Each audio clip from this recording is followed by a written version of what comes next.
সময়টা এখন মেগাস্টার শাকিব খানের। তিনি যেখানেই হাত দিচ্ছেন সেখানেই যেন সোনা ফলাচ্ছেন।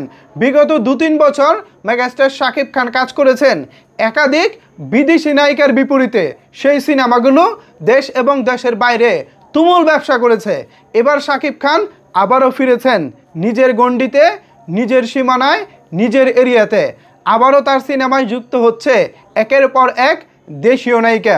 রিসেন্ট টাইমে শাকিব খান তাণ্ডব করেছেন, এরপর করতেছেন সোলজার। সামনে আসছে তার আরও একটি রোমান্টিক সিনেমা, যে সিনেমায় থাকতে পারেন মেহজাবিন চৌধুরী। এমনই চলছে আলোচনা।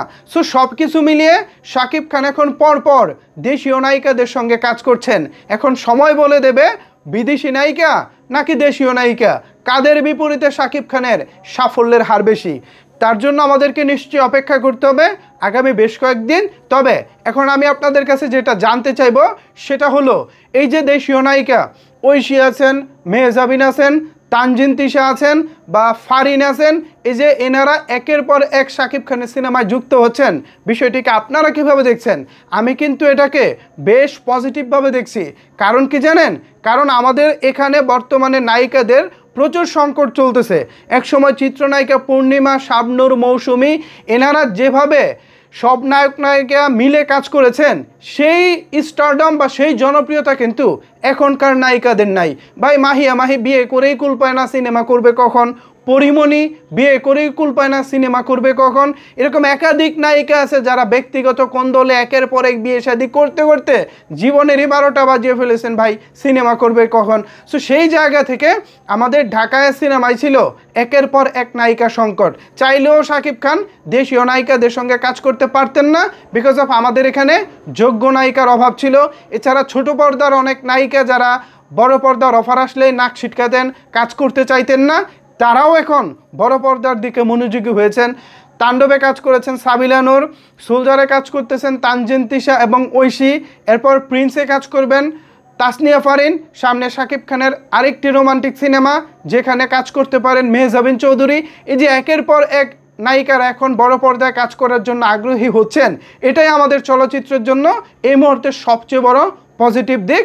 আশা করি শাকিব খানের দেশীয় চলচ্চিত্রে নায়িকার যে সংকটটা রয়েছে সেটা অচিরেই কেটে যাবে এবং শাকিব খানের সঙ্গে এই নায়িকাগুলো কাজ করে তারাও তাদের জনপ্রিয়তা আকাশচুম্বী করে নিতে পারবেন।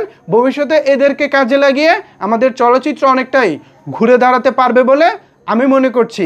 আমি ভিডিও শুরুতে বলছিলাম শাকিব খান যেখানেই ধরেন সেখানেই যেন সোনা ফলান। সো আশা করি এবার দেশীয় নায়িকারা এই সুযোগটাকে কাজে লাগিয়ে নিজেদেরকে অনন্য এক উচ্চতায় নিয়ে যাবেন।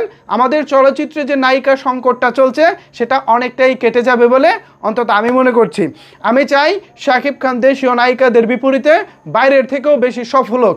দেখুন, অনেকেই পাকিস্তানি নায়িকা বলেন, বলিউড নায়িকা বলেন, ইভেন কলকাতার নায়িকা বলেন, অনেকে অনেক রকমের নায়িকা বলেন, কিন্তু ভাই সবচেয়ে বড় প্রবলেম সেটা হলো তারা ভাই আমার বাংলাটা বলতে পারে না।